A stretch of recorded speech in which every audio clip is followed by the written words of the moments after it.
राम राम शेतकरी मित्रांनो, पाहुयात पुणे गुलटेकडी येथील आजचे म्हणजे दिनांक 21 मे 2025चे कांदा बाजार भाव. चला तर मित्रांनो जाणून घेऊयात पुणे गुलटेकडी येथे आज कांदा भावाची आवकेची परिस्थिती नेमकी कशी आहे. मागील बाजाराच्या तुलनेमध्ये कांद्याच्या भावामध्ये आज काही बदल आहेत का याची सविस्तर माहिती अगदी थोडक्यात आपण या व्हिडिओमध्ये जाणून घेणार आहोत. त्यासाठी मित्रांनो आपल्याला व्हिडिओ संपूर्ण पाहायचा आहे.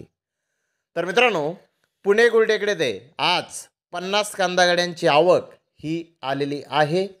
टॉप कांद्याचे काही लॉट 1500 रुपये क्विंटलपर्यंत आज पुणे गुलटेकडी ते विकले आहेत.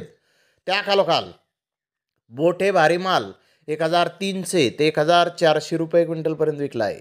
मीडियम कांदे 1200 ते 1300 रुपये क्विंटलपर्यंत विकले आहेत. तर गोल्टा 1100 ते 1200 रुपये क्विंटलपर्यंत विकला आहे. गोल्टी 500 ते 600 रुपये क्विंटलपर्यंत आज पुणे गुलटेकडी येथे विकलेली आहे. तर मित्रांनो मागील बाजाराच्या तुलनेमध्ये पुणे गुलटेकडी येथे कांद्याचे भाव आज स्थिर पाहण्यास मिळाले आहेत. तर धन्यवाद मित्रांनो, आपण माझा व्हिडिओ शेवटपर्यंत पाहिल्याबद्दल. व्हिडिओ आवडल्यास लाईक करा, शेअर करा.